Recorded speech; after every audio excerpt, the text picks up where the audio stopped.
also greet our mother, the founder of this important university, Mama Martha Kasanga Mulwa, and greet your husband wherever he is, that he left us a lasting legacy that we stand to celebrate here today. The leadership and academic staff, our Vice Chancellor, the Chancellor is here, and all the staff members who are here today to celebrate with us. And we also want to send our revolutionary greetings to the leadership of our province, what we call a province, I hear you call it sub-national, the governor, and all these politically elected leaders who are here today. We are really grateful for your presence. Let me also send my greetings to the Lukenya University students and members of the community, members of the media and fellow Africans. Today it feels good to be African. Right here in Kenya, a place we call our home, because all of Africa is our home. No one can ever say to me, welcome to Kenya or Lukenya or Nairobi, as if I'm a visitor. I regard no part of Africa as being foreign to me, because Africa, all of it, belongs to me and I belong to Africa. It is a humbling honor to be invited to address the launch of the prestigious Pan-African Institute, which is targeted at creating intellectual collaboration and unity amongst the people of the continent. Let us therefore begin by congratulating you on this initiative, which is long overdue in light of the importance of the continent to reclaim its intellectual and academic identity within the global community in general. We know that ideas are at the core of the African capacity to chart its own destiny within the community of the world. Intellectual sovereignty has to be forged through research and development that is steeped in African experiences, African problems, and African questions. The economics of the African Academy have been part of the modalities of the broad draining of our resources. Because of lack of dedicated funding, many thinkers in the continent are taken in the general brain drain driven by Euro-American institutions. As we have seen over the decades, there is no way Euro-American is going to fund an intellectual project that will see Africa truly become intellectually sovereign. A truly sovereign Africa is a threat to the imperialist establishment that continue to determine the agenda and control of our resources. It is also inspiring to see that our esteemed Prof. Lumumba and those who are joining him in this initiative have chosen our continent, and Kenya in particular, to establish an intellectual research and knowledge institution.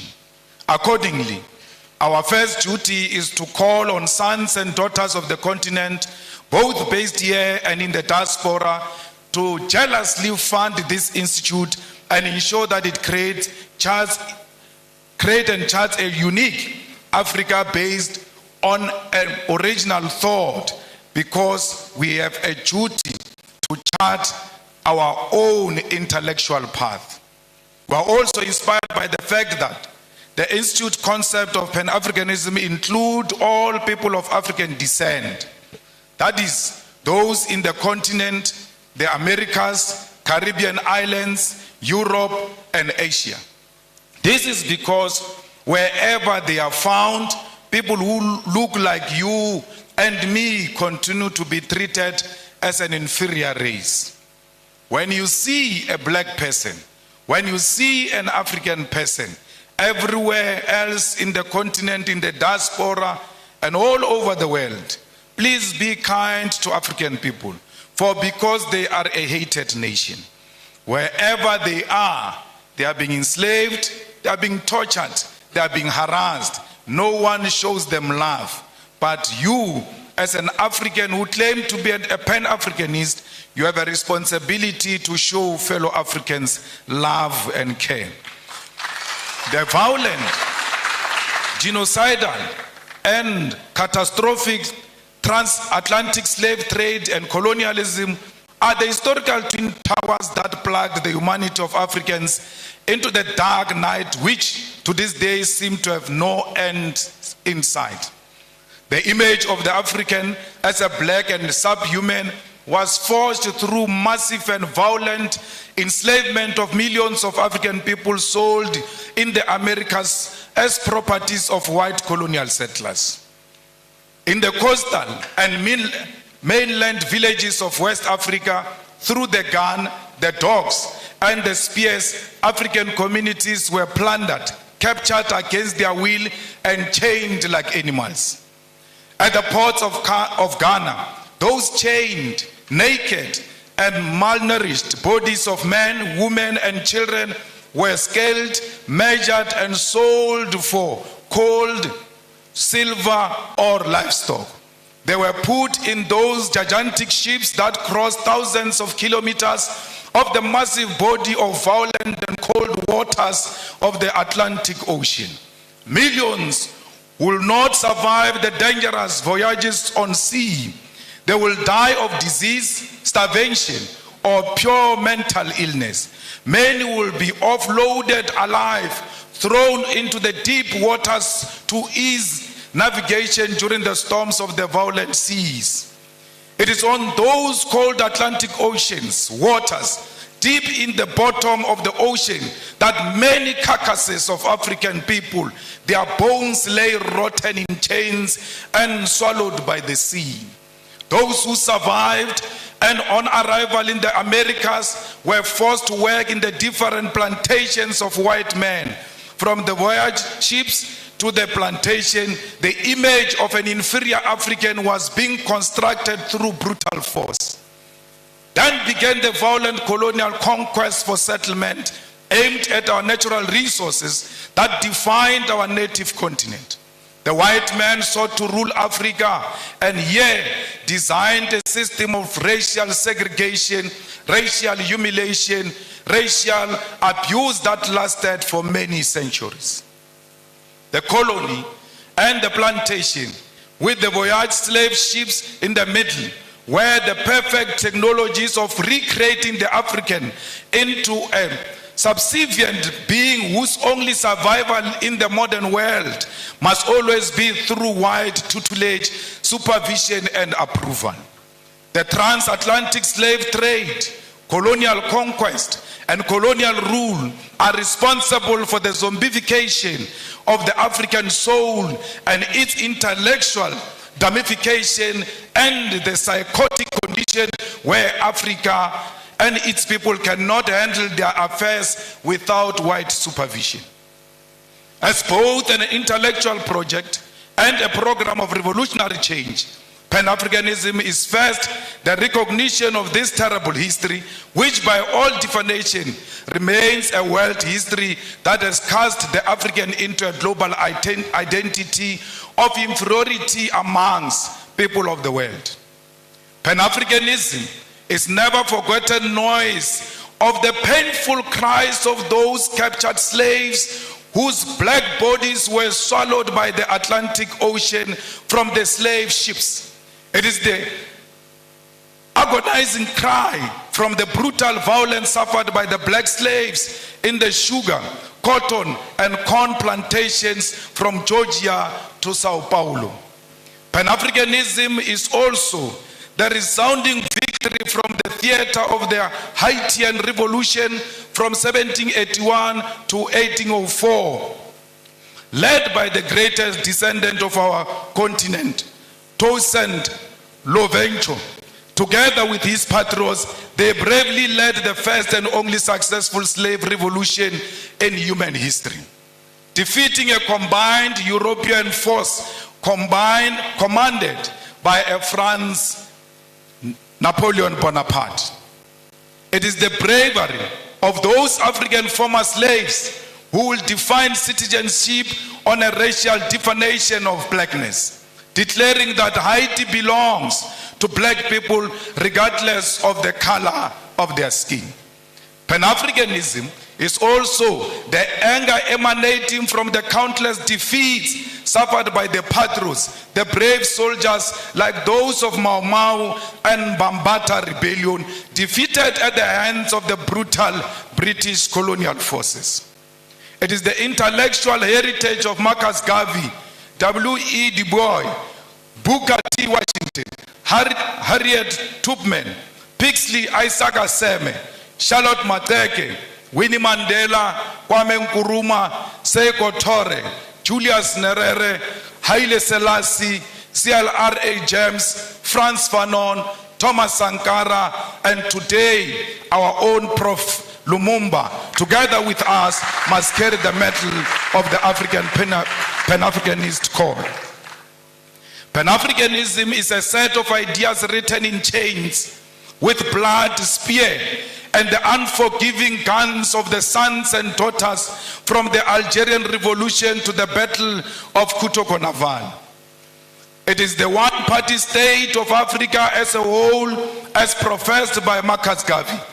It is Ami Caesarius' negritude, Kwame Nkrumah's African socialism, Steve Biko's black consciousness, Julius Nyerere, Ujamaa. It is also Mbeki's African Renaissance, all based on forging a unity of African people who are formed by the same history and must seek after common destiny. It is the architectural achievement from the pyramid of Egypt to the cities of Mapungubwe. It is the industrial invasion by Garrett Morgan, traffic lights, Frederick Jones, refrigerated trucks, and Alexandra Miles, automatic elevator doors. It is the cultural movement in jazz, R&B, reggae, funk, blues, kwaito, juju Nigeria, chimorenga Zimbabwe, makosa Cameroon, and banga Kenya. It is the novel Things Fall Apart, The Devil on the Cross, Maru, The Trails of Brother Jeru, Songs of Solomon, and Notes of Native Son. It is the artwork of Gerald Sekoto, Chike Anyako, Oche Okeke, Edmonia Lewis, the religious movement of Bishop Lekhanyane, Manku, and Shembe, the Coptics of Egypt and the Ethiopian Orthodox Christians, as well as Islamic denominations from Tunisia, Nigeria, Kenya, all deserve a place in the rich thinking and knowledge about Africa and its people. It is true that Pan-African call has also been prophetic, carrying important cautions that those who conducted the project for the rebirth of the African continent in the post-colonial context have not heeded to. In the pages of Frantz Fanon, Ratchet of the Earth, lays a critique which, since independent in the 1950s to this day, leaders of African people have failed to give programmatic response to this call. First and foremost, the Pan-African call is a call for African unity, not cooperation, collaboration, or coexistence. Many of you confuse the unity of Africa to mean collaboration or cooperation. We don't want to cooperate, we don't want to collaborate, we want to be one, and being one means we must share the same vision and the same direction. Yet many over the past half a century have chosen cooperation which has given way to neo-colonialism. That is to say, for African leaders to continue colonialism without direct rule by colonialists. The launch of the Pan-African Institute right here in Kenya must help us intellectually to shift towards revolutionary Pan-Africanism, contribute to resolving some of the historical mistakes, blunders committed by post-liberation movements. We should state clear here that while the formation of the Organization of African Unity was a step in the right direction, the fact that the founding conference failed to unite the African continent is a historical blunder. President Kwame Nkrumah, Sekou Toure, and Emperor Haile Selassie prophetically said that the failure to unite the African continent will give rise to the neo-colonialism and that African continent will perish. The revolutionary Pan-Africanist ideological and political diagnosis of the future was correct. The future is here.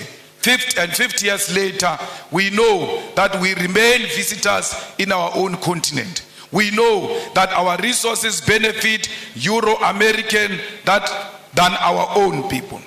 This is despite most African countries gaining independence from colonial rule since 1957. Massive, huge tracts of land, our mineral resources, our animals, our oceans are still owned and controlled by the colonial masters. There are no countries in the entire African continent that have gained full economic emancipation and independence. And this includes Ghana, which was the first to lead the road. Till to date, it can't claim that Africans in Ghana own the means of production. In 2016 report titled The New Colonialism reveals that there are 101 British companies listed on the London Stock Exchange that control an identified $1.5 trillion worth of resources in Africa in just 5 commodities: oil, gold, diamond, coal, and platinum. This is a very conservative figure since it includes resources listed by only some companies. Many companies do not provide the figures of the resources they control. And majority of these companies that do not tell us what they control and what they own in Africa are found in DRC, because they are the ones who fuel the divisions in DRC. They are the ones who fuel the fight in DRC, and they are stealing the resources of DRC because they know there is no proper accountability for such resources. The War on Want report on neo-colonialism further illustrates that the fact that these 101 companies